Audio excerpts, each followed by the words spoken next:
Saya karena hari ini adalah teman hidup ya, jadi saya akan bukan cerita sih, memberi informasi bahwa saya sudah menikah. Ya, saya sudah menikah, dan perjalanan saya dengan yang dulu pacar sekarang suami memulai bergumul itu dari tahun 2008. Jadi saya diajak bergumul itu pada 12 Agustus 2008 dan menikahnya 16 Mei 2015. Jadi kami berelasi itu kurang lebih ya dari 2008 sampai 2015 gitu loh teman-teman.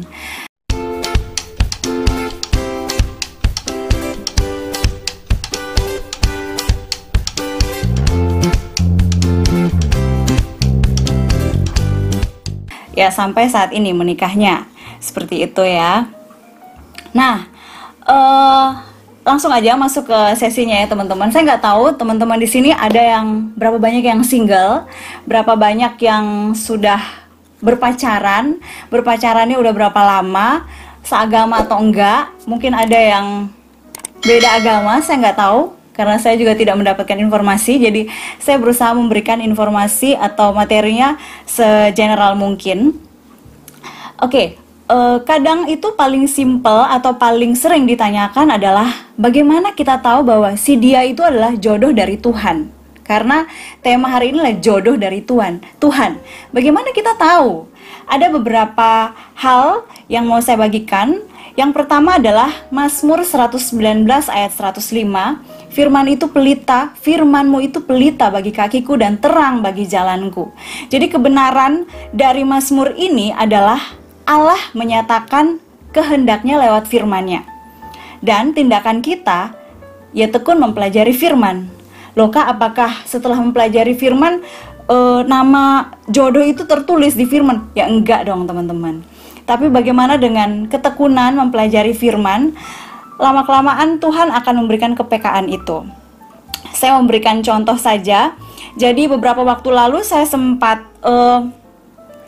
sharing dengan seseorang, dan dia itu bercerita bahwa benar sekali bagian firman Tuhan ini jelas sekali dalam kehidupannya pada saat dia menggumulkan tentang pasangan hidup. Jadi waktu itu dia bergumul, dalam saat teduhnya dia merenungkan tentang cerita Ishak dan Ribka.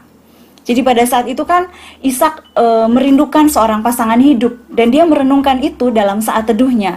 Ya sudah, dia buat refleksi, dia berdoa, dan tanpa disengaja ternyata seseorang yang memang dia doakan sebelumnya juga merenungkan bagian ini. Dan dia tahu dari mana? Karena si cewek ini menuliskan di media sosialnya tanpa sengaja juga ya, karena seperti sharing saat teduh biasa begitu. Dan bagi dia itu contoh ya teman-teman. Bagi dia itu peneguhan bahwa ya mungkin saat ini adalah saat yang tepat untuk mengajak bergumul seseorang. Itu contoh. Lalu hal yang kedua, bagaimana kita tahu bahwa si dia adalah jodoh dari Tuhan. Yang kedua adalah Kisah Para Rasul. Kisah Para Rasul 13 ayat 2 sampai 3. Saya akan membacakan untuk teman-teman 13 ayat 2 sampai 3. Pada suatu hari ketika mereka beribadah kepada Tuhan dan berpuasa, berkatalah Roh Kudus, khususkanlah Barnabas dan Saulus bagiku untuk tugas yang telah kutentukan bagi mereka. Maka berpuasa dan berdoalah mereka, dan setelah meletakkan tangan ke atas kedua orang itu, mereka membiarkan keduanya pergi. Jadi kebenaran di sini adalah bagaimana kita mencari kehendak Tuhan lewat puasa dan berdoa kepada Tuhan. Tindakannya disiplin mendoakan pasangan hidup dan bahkan berpuasa. Untuk adik-adik KTB saya yang bahkan masih baru KTB, saya juga mendorong mereka untuk ayo berdoa untuk pasangan hidup. Terus responnya, loh tapi saya belum siap Kak, atau saya belum tahu siapa yang bisa jadi pasangan hidup saya. Nggak apa-apa, berdoa secara general saja, minta Tuhan siapkan dan minta Tuhan pertemukan di saat yang tepat. Jangan sungkan, jangan malu untuk berdoa, minta Tuhan memberikan pasangan hidup. Lalu hal yang ketiga, bagaimana kita tahu bahwa dia adalah jodoh dari Tuhan, yaitu dari Amsal 11 ayat 14. Jikalau tidak ada pimpinan, jatuhlah bangsa. Tetapi jikalau penasihat banyak, keselamatan ada. Kebenaran yang bisa diangkat dari bagian ini adalah tanpa pimpinan dan nasihat bisa salah atau serong langkah. Nah, tindakannya kita penting untuk bergumul kehendak Tuhan tentang pasangan hidup, tapi selain bergumul kita juga butuh nasihat dari orang yang dewasa rohani. Karena pada saat misalnya ya, kita sudah suka dengan seseorang, rasanya tidur juga mimpiin dia, makan juga mikirin dia lagi ngapain ya, udah makan belum ya, terus stalking media sosialnya, lihat-lihat story-nya. Nah, itu akhirnya membuat perasaan itu membuat seseorang tidak lagi objektif. Nah, dengan bercerita kepada seseorang yang dewasa rohani, membuat kita tuh lebih bisa mendapatkan masukan yang lebih objektif ya itu. Ya, seperti itu. Jadi 3 hal itu ya, teman-teman.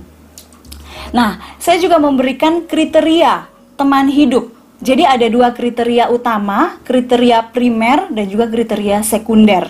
Nanti teman-teman kalau ada yang kurang jelas bisa bertanya setelah ini aja ya. Nah, kriteria primer itu adalah kriteria yang yang paling penting, sesuatu yang sangat penting dan tidak boleh tidak ada bagi seseorang yang sudah dimuridkan atau seorang murid. Teman-teman adalah murid ya, pelayan Tuhan, anak-anak mahasiswa yang dikader lewat pemuritan. Jadi teman-teman adalah murid. Kriteria primer itu apa?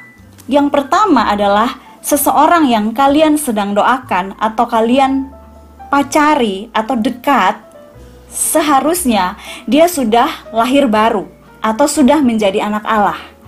Tahu dari mana? Dia memiliki kepastian diselamatkan.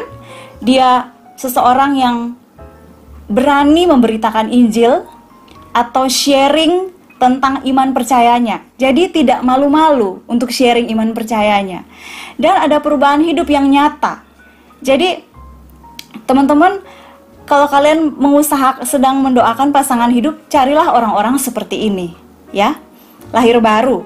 Lalu hal kedua yang tidak boleh tidak ada untuk seorang murid pada saat kalian mencari seorang pasangan hidup adalah seseorang yang mengalami pertumbuhan dengan ciri dia memiliki persekutuan pribadi dengan Tuhan, berjuang untuk pertumbuhan imannya. Ya, makasih. Berjuang untuk pertumbuhan imannya baik dalam KTB-nya ataupun pribadi dan mau untuk terus bertumbuh. Contohnya, orangnya senang belajar, orangnya suka baca buku, orangnya suka baca firman, orangnya dalam firman Tuhan, misalnya konsistensi baca Alkitab atau saat teduh itu tidak perlu diragukan lagi. Kenapa? Karena kalau teman-teman adalah murid atau seseorang yang dimuridkan, terus berpacaran dengan seseorang yang kalau mau dibilang tuh Kristen KTP atau Kristen nominal, pasti tidak nyambung seperti itu. Misalnya kalian, oh iya ya seru ya kalau misalnya kita berdoa yuk sama-sama tentang sesuatu, tapi pasangan ya, atau lagi dekat berdoa, tapi satunya nggak mau berdoa, kayak gitu. Jadi penting sekali, itu contoh ya, penting sekali untuk memiliki kriteria hal-hal ini bagi seseorang yang sedang kita doakan. Jadi penting sekali teman-teman untuk kriteria ini harus ada ya untuk pasangan hidup. Lalu kriteria yang kedua adalah kriteria sekunder. Sekunder ini adalah kriteria yang masih bisa dipertimbangkan. Contoh ya, contoh adalah kepribadian.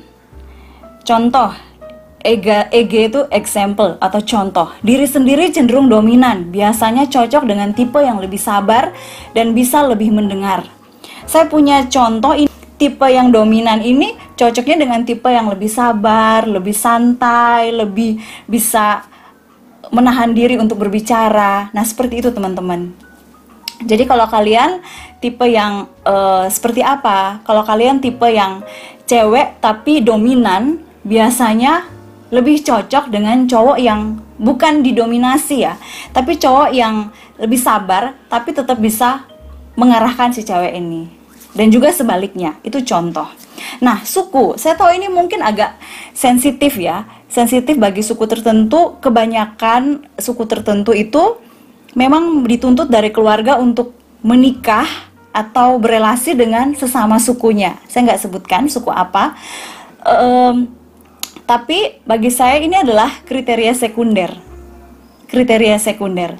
Jadi teman-teman silahkan doakan, silahkan melihat kalau orang yang kalian suka sesuku, tapi dia tidak punya kriteria primer itu, nah mana nih yang harus diperjuangkan, primer atau sekunder? Dan jelas di situ adalah primer ya teman-teman. Itu contoh.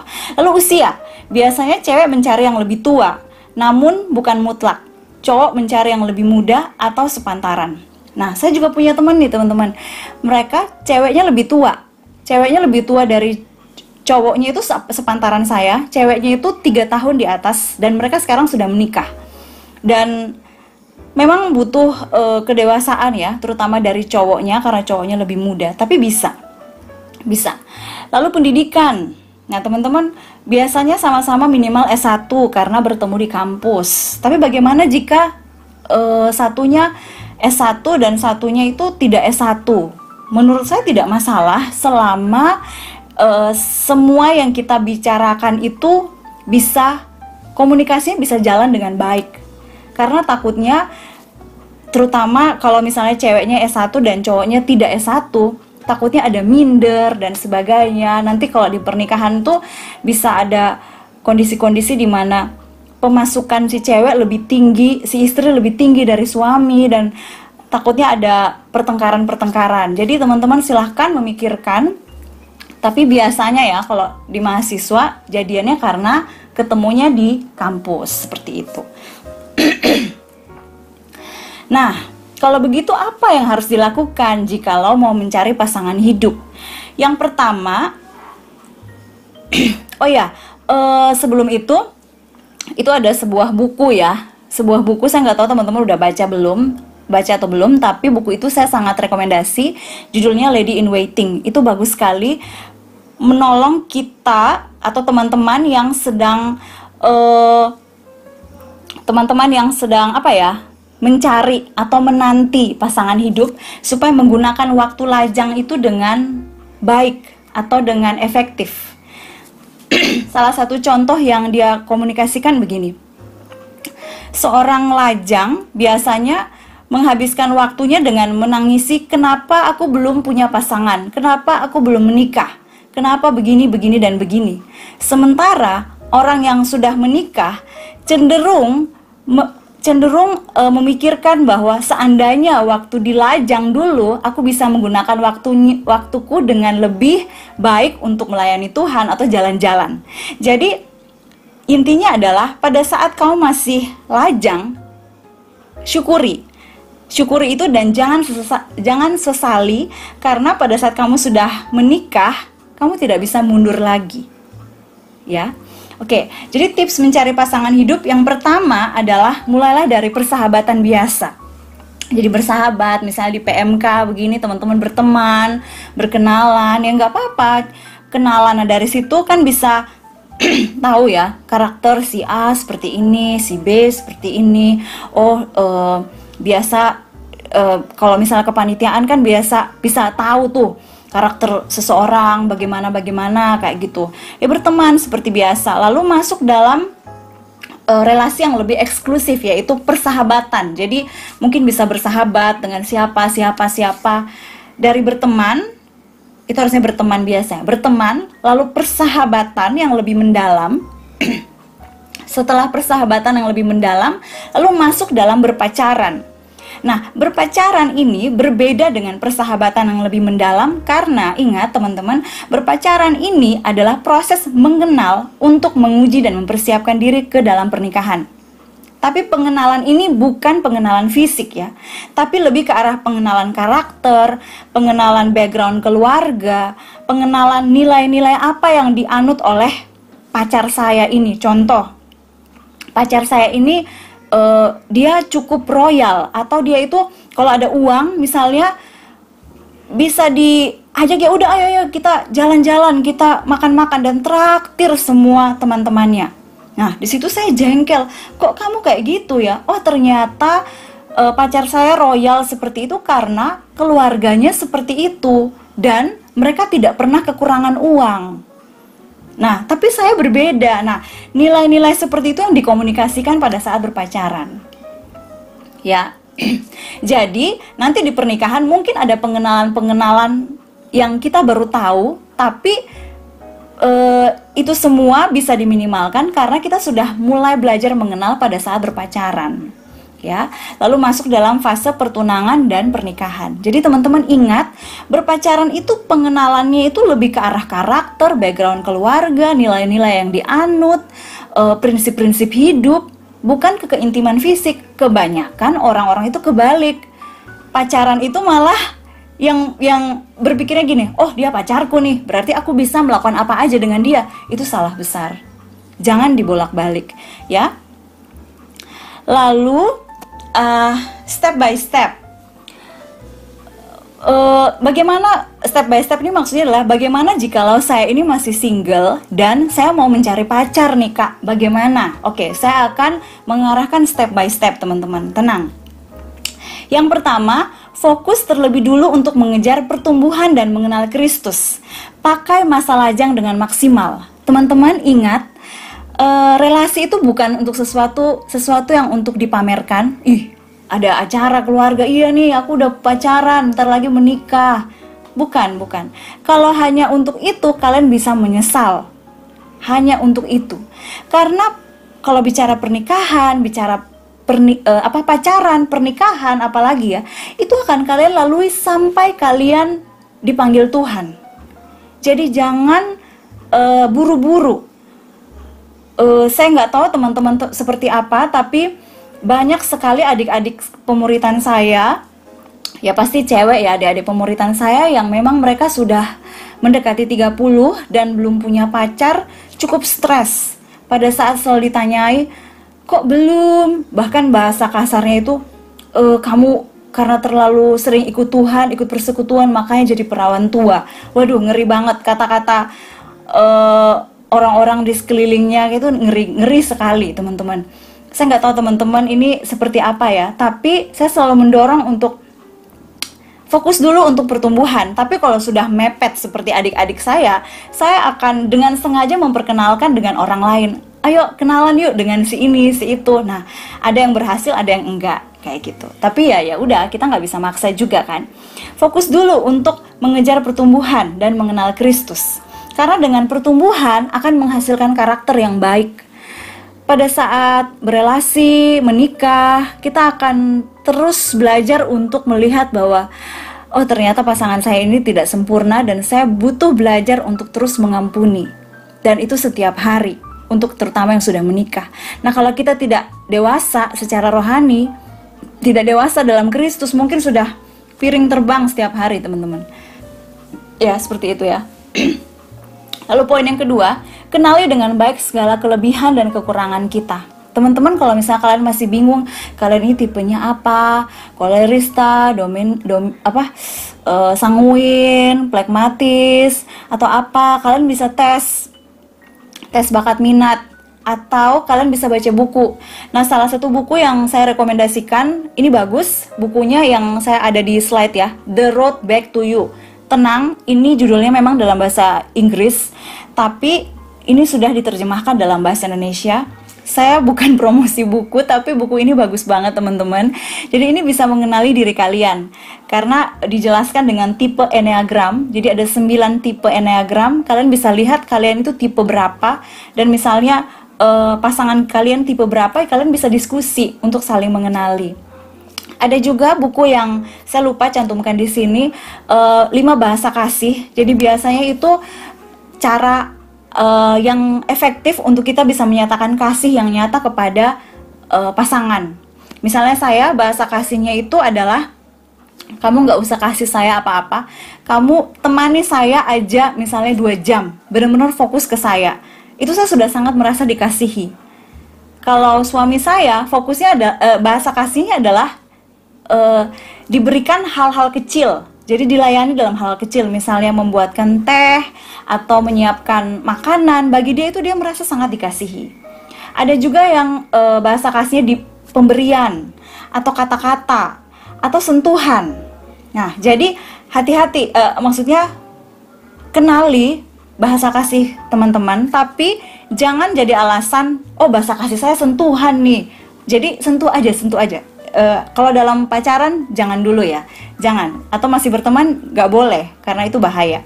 Oke, step yang ketiga adalah miliki banyak teman dan komunitas yang membangun. Prinsip lingkaran persahabatan yang tadi saya jelaskan ya, jadi berteman, bersahabat, lalu masuk dalam pacaran dan pernikahan. Step yang keempat, jika ada yang dirasa cocok, jangan terburu-buru, kenali secara natural dan hati-hati dengan perasaanmu. Nah, inilah peran dari komunitas atau kakak rohani untuk bisa memberi kita bertukar pikiran dan kita bisa berdiskusi. Bagus nih satu kutipan yang ada di bagian atas slide ini ya teman-teman. A real man not only fights for your heart but fights for your salvation. Jadi seseorang laki-laki yang baik bukan hanya mau berjuang untuk mendapatkan hatimu, tapi juga berjuang untuk keselamatanmu. Kalau teman-teman merasa sedang didekati oleh seseorang dan melihat cowok itu hanya lebih fokus ke penampilanmu secara luar atau hatimu dan tidak bertanya ke kamu bagaimana kamu bersekutu dengan firman Tuhan, bagaimana kamu kedekatanmu dengan Tuhan, pertumbuhanmu secara rohani, visimu seperti apa, teman-teman harus pikir-pikir dulu. Ya, itu saran saya sih teman-teman. Oke, step selanjutnya adalah libatkan orang terdekat dan komunitas rohani dalam menggumulkan. Nah, lalu bagi cowok, yakin dulu baru ngomong. Maksudnya kalian sudah yakin berdoa sungguh-sungguh, baru ajak si A atau si B untuk berdoa bersama. Jangan kalian belum yakin, misalnya lihat si A, cantik ya, pelayanannya baik, pertumbuhannya baik, kayaknya bisa nih diajak. Oke, udah ngomong kepada si A, minta A mendoakan. A sudah, oke lah, saya mau mendoakan gini. 2 minggu setelah itu, lihatlah si B. Si B lebih cantik dari si A, lebih pintar dari si A, pelayanannya juga bagus. Kayaknya ajak aja si B bergumul. Padahal A ini lagi bergumul juga. Nah, itu kan bisa sakit hati. Nah, ini bukan contoh-contohan aja. Ada loh cowok kayak gitu, teman-teman. Jadi, untuk cowok terutama, yakin dulu baru ajak berdoa seseorang. Jangan kalian sudah mengajak seseorang dibatalkan, ya gimana, perasaan cewek pasti kan merasa tertolak dan merasa tidak dihargai, seperti itu. Jika yakin, katakan dan beri ruang untuk wanita bergumul sampai batas waktu yang disepakati. Misalnya ya, kalian mengajak si A bergumul, jadi jangan bilang, oke ya, 1 bulan ya, kalau nggak 1 bulan, saya pindah kepada yang lain. Ya jangan gitu dong, maksa banget. Jadi biarkan si A atau si C misalnya bergumul dengan tanpa tekanan, biar supaya lebih tidak tertekan, seperti itu. Nah, ini salah satu rekomendasi buku juga, The Secret Search. Saya nggak tahu teman-teman udah baca atau belum, tapi penjualan di literatur perkantas Jatim ini sangat tinggi, The Secret Search. Pacaran dengan orang yang tepat pada waktu yang salah adalah pacaran yang salah. Jadi, misalnya kalian berrelasi dengan seseorang ini, tapi dia ini belum sungguh-sungguh dalam Tuhan, bisa aja menjadi pacaran yang salah. Mungkin tunggu sampai beberapa waktu, sampai dia bisa diinjili dulu, dimuridkan dulu, baru berrelasi dengan dia. Tadi kepada teman-teman yang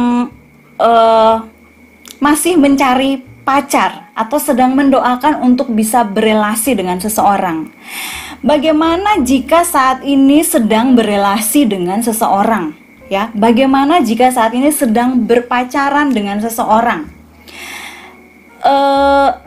Kalau teman-teman pacarannya serius, jadi ini bukan main-main ya, saya nggak bicara main-main, tapi serius.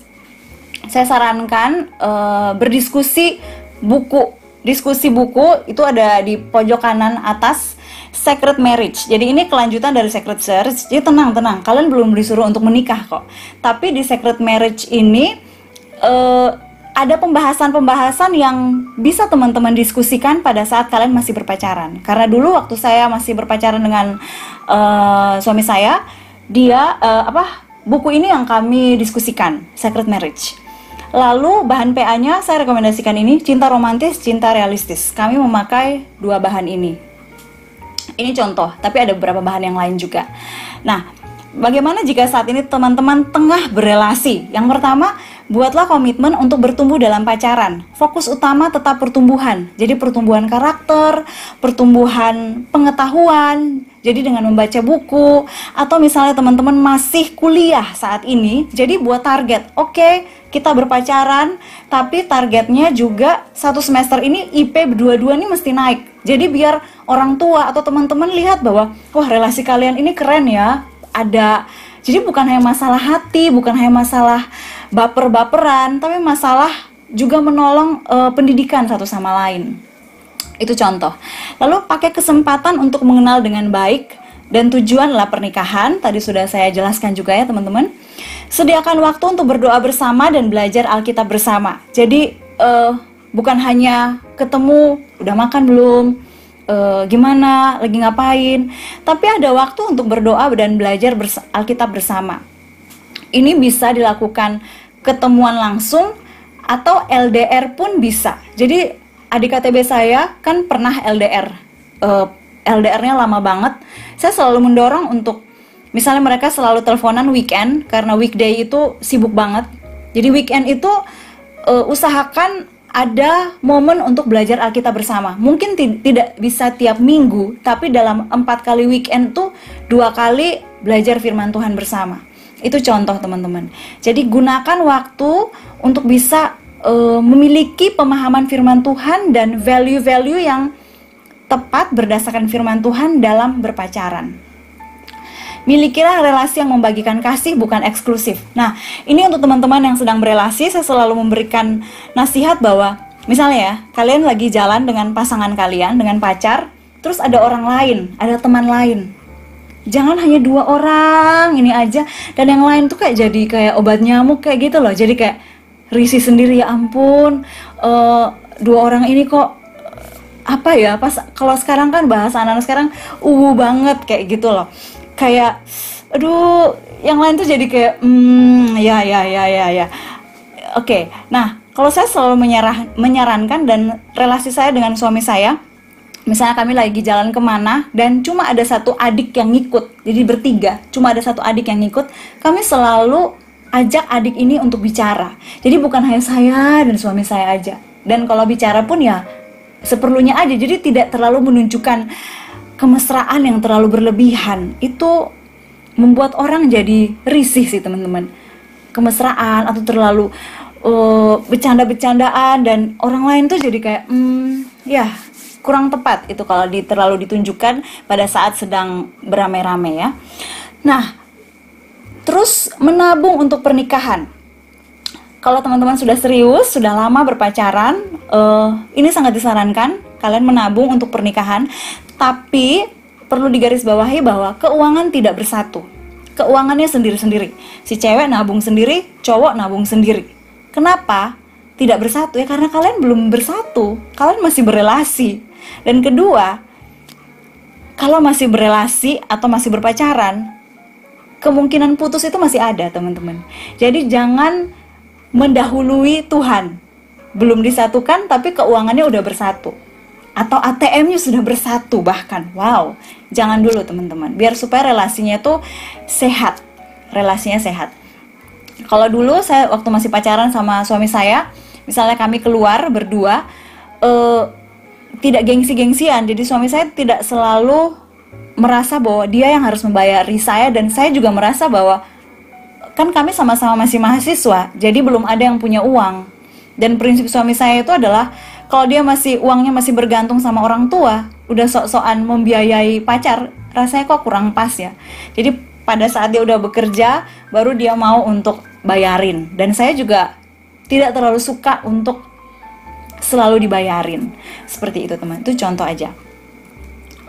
Nah, bagaimana jika saat ini tengah berelasi? Selanjutnya, berani konflik dan berani menyelesaikan dengan baik. Sediakan waktu untuk saling mengevaluasi relasi. Jadi, kalau saya dan suami saya bertengkar, ini dalam konteks berpacaran dulu ya.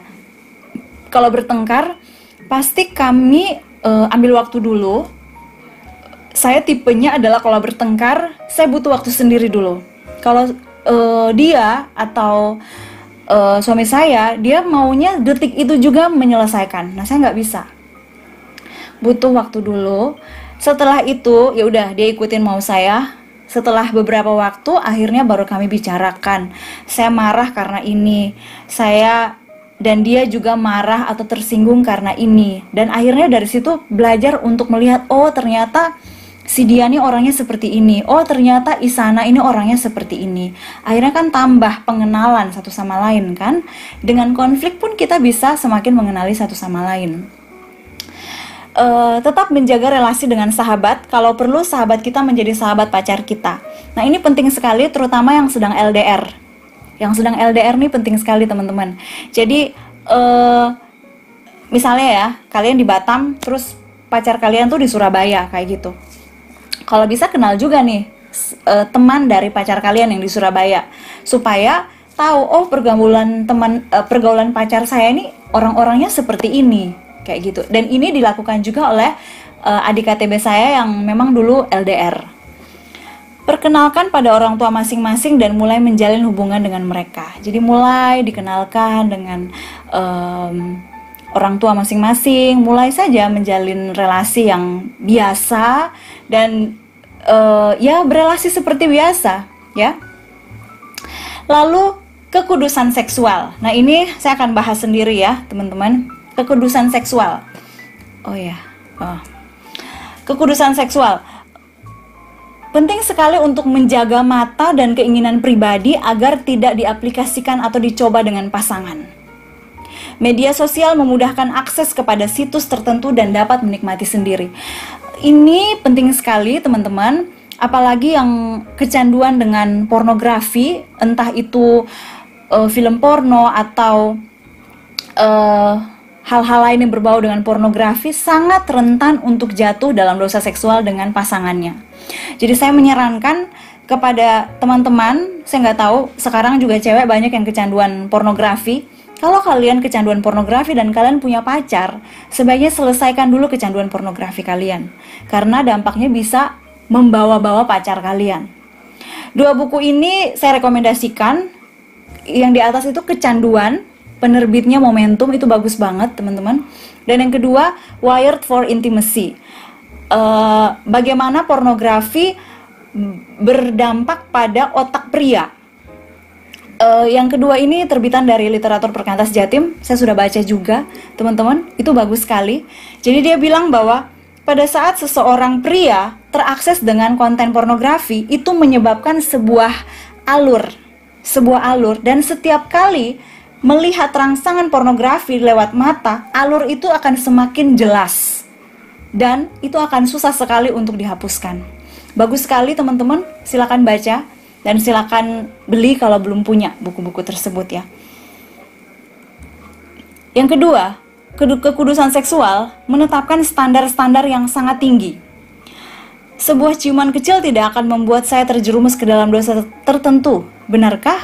Renungkanlah, bentuk ekspresi seksual yang paling tidak berdosa sekalipun bisa berbahaya apabila dilakukan di luar pernikahan.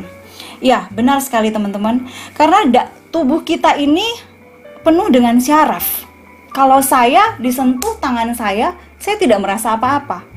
Tapi ada orang yang disentuh tangannya saja oleh seseorang yang dia suka itu udah keringat dingin, jantung berdebar-debar, kayak grogi, kayak gitu loh. Kayak apa ya? Aduh gimana nih, kayak secara refleks tuh sedikit merasa terangsang. Ada yang kalau sentuh kepala, sentuh bahu, sentuh rambut, sentuh badan-badan anggota tubuh tertentu. Jadi kalau kalian berelasi dengan pacar kalian mesti komunikasikan. Saya nggak suka disentuh bagian ini, saya nggak suka, saya nggak mau. Cewek mesti mengkomunikasikan. Karena cewek biasanya mungkin sungkan ya, malu ya. Tapi saya mendorong untuk ini harus dikomunikasikan. Jangan sentuh bagian ini, jangan sentuh bagian ini. Saya nggak mau. Dan teman-teman, kalian harus berdua ini harus komitmen benar-benar kita tidak boleh jatuh. Tidak boleh jatuh dalam sesuatu yang tidak diperbolehkan selama masih berpacaran. Harus komitmen. Karena kalau cuma satu, susah teman-teman. Sangat banyak anak-anak muda, bahkan yang pelayanan, yang benar-benar lingkaran dekat, jatuh juga dalam hal seperti ini, teman. Jadi ini tidak ada yang imun. Tidak ada yang imun. Jangan pernah berpikir, oh saya nggak mungkin kak, saya pelayanan, saya PKK kok, saya adik KTB saya banyak, KTB saya banyak. Jangan teman-teman. Pada saat kalian sudah merasa tidak mungkin, disitulah sebenarnya mungkin sebentar lagi kalian akan jatuh. Jadi lebih baik waspada. Dan kalau punya kecenderungan pornografi yang sangat sudah terlalu dalam, diselesaikan dulu, di mentoring sendiri dulu ya. Kekudusan seksual ini tanggung jawab wanita. Saya mau ngomong kepada teman-teman wanita, berhati-hatilah karena tindakan kalian dapat meningkatkan hawa nafsu di dalam pikiran kaum pria. Sangat sulit bagi pria untuk mempertahankan kesucian jika memandang gadis yang berpakaian yang terlalu terbuka. Percayalah bahwa Anda akan lebih menjadi berkat dengan memakai pakaian yang sopan dan tertutup. Nah, kadang itu kita memakai pakaian yang tertutup itu bukan untuk diri kita, teman-teman, tapi untuk menjaga mata dari teman-teman pria. Ya, jadi jaga pakaian kalian. Mungkin kalian punya gaya pakaian yang wow, keren banget ya, tapi lebih baik kita menjaga jangan sampai menjadi batu sandungan kepada orang lain. Tanggung jawab pria. Sadarilah bahwa wanita bergumul dengan emosi mereka, berkomunikasilah dengan jujur, jangan PHP. Gini ya, tanpa membeda-bedakan, tapi kebanyakan, saya tidak bilang semua, tapi kebanyakan cewek itu lebih emosinya tuh lebih main kayak gitu. Sudah dekat, sudah baper, tapi belum dikomunikasikan nih, oh ya saya mau untuk berpacaran atau mendoakan dengan kamu serius, tapi belum dikomunikasikan, hanya udah baper duluan. Akhirnya tuh udah deket, mepet, fisiknya tuh lebih intim, keintiman fisiknya itu deket banget. Nah, menurut saya itu tanggung jawab pria. Pria tuh jangan memainkan perasaan cewek. Kalau kamu nggak yakin, mundur. Kalau kamu sudah yakin, baru maju, ya. Jangan memainkan perasaan cewek, karena kalau cewek tuh sudah perasaannya udah menguasai, cowok minta apapun mungkin bisa dikasih, karena udah apa ya, perasaannya udah benar-benar menguasai dia, sehingga udah nggak bisa berpikir lagi yang lebih rasional. Makanya butuh masukan dari orang lain yang lebih dewasa rohani. Nah, tips praktis dari saya, jangan menerima seseorang karena kasihan sudah ditembak, sudah dinyatakan cinta berkali-kali, dan jangan memutuskan menikah dengan seseorang karena sudah lama berelasi. Jadi waktu itu saya udah cukup lama tuh teman-teman berelasi dengan suami saya ya. Kami berpacaran dari 2008 sampai 2015, jadi kurang lebih 7 tahun ya, hampir 7 tahun. Waktu itu saya juga tergoda untuk pengen pulang Kupang, karena orang tua juga meminta untuk pulang, tapi suami saya, dia sudah yakin bahwa dia akan melayani di Surabaya. Jadi di situ saya bergumul, Tuhan, apakah saya di Surabaya ini hanya karena mengikuti suami saya, atau karena memang Tuhan mau saya berada di Surabaya? Saya bergumul serius waktu itu teman-teman, karena saya gak mau di Surabaya itu hanya karena mengikuti suami. Saya mau Tuhan mau tunjukkan bahwa Isana, kamu di Surabaya ini saya punya tujuan untuk kamu. Kamu punya proyek yang mesti dilakukan di Surabaya. Dan saya bergumul dan ya bersyukur Tuhan meneguhkan bahwa tetap setia di tempat di mana Tuhan tempatkan di situ, dan berlaku melayani Tuhan dengan setia.